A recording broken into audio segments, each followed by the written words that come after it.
Okay, so let's set the scene. We're in South China, and the year is 1839.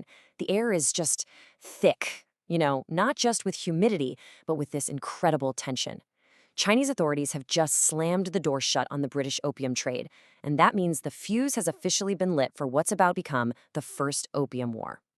Our story really kicks off here, in Macao. It's this Portuguese colony on the Chinese coast that had seen better days. I mean, it was once this beacon of wealth and power, but now its grandest church is just a burnt-out shell. It's literally just a facade, like a hollowed-out stage set. And honestly, that ruin is the perfect symbol for this entire world. It's all decaying grandeur, just teetering on the edge of a total collapse. So in this explainer, we're going to follow two stories that are happening at the same time. One is about an English merchant in Macau who is fighting desperately just to survive financially. The other, it's about a loyal Chinese secretary over in Canton whose one tiny mistake is about to set a deadly plot in motion. Their personal problems are really a small-scale version of the massive storm that's about to hit everyone. Yeah, this really breaks down the two pressure cookers we're dealing with. You've got Macau, which is this strange sort of in-between place. It's a European-style town where British merchants are basically hiding out, and it is absolutely simmering with personal anxiety and money troubles. Then you've got Canton just up the coast. It's the complete opposite. This is the seat of Chinese power, where the very formidable Commissioner Lin is in charge. The tension there, it's political, it's strategic, and frankly, it's lethal. All right, let's zoom in on our first story and meet John Trader. Now for this guy, the crackdown on opium isn't some abstract political issue he's reading about. Nope. For him, it is the actual sound of his world crumbling around him. With the trade completely stopped, his debts are just piling up, and he is staring total ruin right in the face. The guy is literally haunted by this recurring nightmare. He dreams he's running across a high rope bridge, but as he runs, the planks behind him just start falling away, one after another.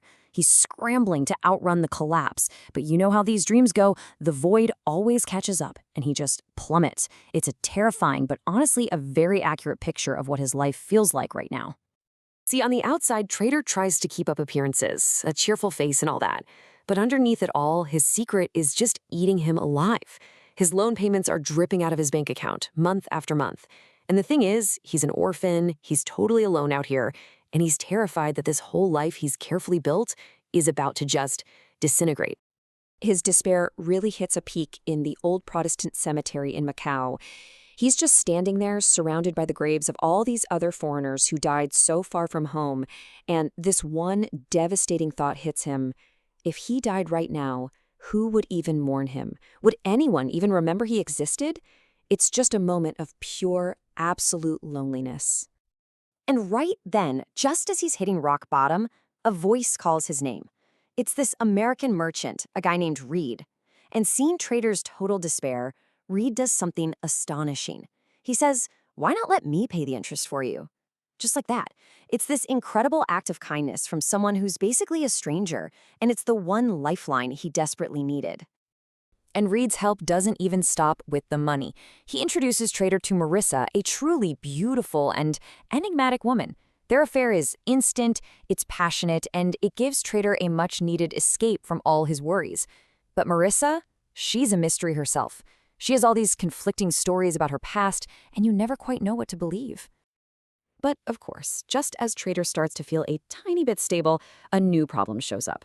It's his long-lost cousin, Cecil White Parrish. And Cecil is a missionary who is, in Trader's words, decidedly not a gentleman. This unwelcome family reunion is everything Trader fears. It's a link to a past and a social class that he is desperately trying to run away from. Okay, let's pivot now over to Canton for our second story. And this one doesn't start with a bang. It starts with a whisper. Commissioner Lin, the powerful official who brought the whole opium trade to its knees, he has a secret, a vulnerability, and his trusted young secretary Shi-Rong is about to make one fatal mistake. So, what's the big secret? It's a medical issue. Commissioner Lin has a hernia. Now, in the cutthroat world of imperial Chinese politics, any sign of physical weakness is something your enemies can and will use against you. So he trusts only one person, Shi-Rong, with this super sensitive task of secretly getting a medical trust from a foreign doctor, an American named Dr. Parker. And this is where we see just how fast a secret can unravel. Shi-Rong is so overjoyed that the commissioner trusts him this much that he makes a catastrophic error. He tells his assistant, Fong, who then lets it slip to some friends in a tea house. And just like that, within hours, the greatest vulnerability of the most powerful man in Canton is no longer a secret. It's town gossip. And that gossip lands right in the lap of the one person who wants Commissioner Lin dead more than anyone, the pirate leader, Sea Dragon. See, Lin's crackdown completely destroyed his smuggling business. But killing the commissioner, that's not just about revenge or money. It's about glory. The man who kills Lin will be a legend all up and down the coast. Sea Dragon's plan is actually pretty simple, but it's incredibly audacious. He knows a messenger is going to be delivering that package from Dr. Parker. So he'll ambush the messenger in a deserted alley, take the package, and then just impersonate the delivery guy. The whole secret nature of this delivery is the key. It's his golden ticket to get a private audience with Lin, get close, and then strike. And the plan turns brutal immediately. After they ambush the poor old messenger in the alley, Sea Dragon realizes the man has seen his face. Without a moment's hesitation, he just orders his man to kill him. So this isn't just a political plot anymore. This is cold-blooded murder to protect an assassin's identity. Meanwhile, Shi-Rong is just consumed with guilt over what he's done, so he rushes over to Dr. Parker's to try and call the whole thing off. But he's too late. Dr. Parker tells him the messenger left minutes ago, and in that one instant, a flash of pure horror, Shi-Rong understands everything. There must have been an ambush. A fake messenger is on his way to murder his master. And he runs. He runs for his life and for Commissioner Lin's. And now we get to the climax, where everything just crashes together. As this assassination plot is reaching its terrifying end in Canton, a literal storm, a massive monsoon, is bearing down on Macao, perfectly mirroring the chaos and violence that's erupting all over the region. Shi-Rong sprints into the commissioner's headquarters. He doesn't even wait for the guards. He sees the assassin, Sea Dragon, disguised as the messenger, walking into Lin's private study. And in one final desperate act to make up for his mistake, Shi-Rong just hurls his entire body at the door, crashing into the room and tackling the assassin right as he's about to strike. He saves the commissioner's life. At that very same moment, the storm finally breaks over Macao. John Trader and Marissa are together, as the wind is just howling and the rain is hammering down, shaking the whole city. The violence of nature and the violence of men, they've arrived at the exact same time. And this is where you see how it all connects. That assassination attempt? It proves to Commissioner Lin that the foreigners can't be trusted, which just speeds up the path to war. For Trader, the storm makes him think about a different kind of future, maybe running away with Marissa. But on a much bigger scale, that monsoon is a metaphor.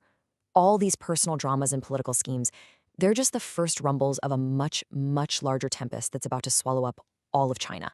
Ultimately, I think the stories of John Trader and Shi-Rong really show us something important. When these huge historical forces get going, nobody is safe. Personal debts, secret affairs, individual mistakes, it all gets swept up in the tide. The storm is coming for every single person, which leaves us with this one big question to think about.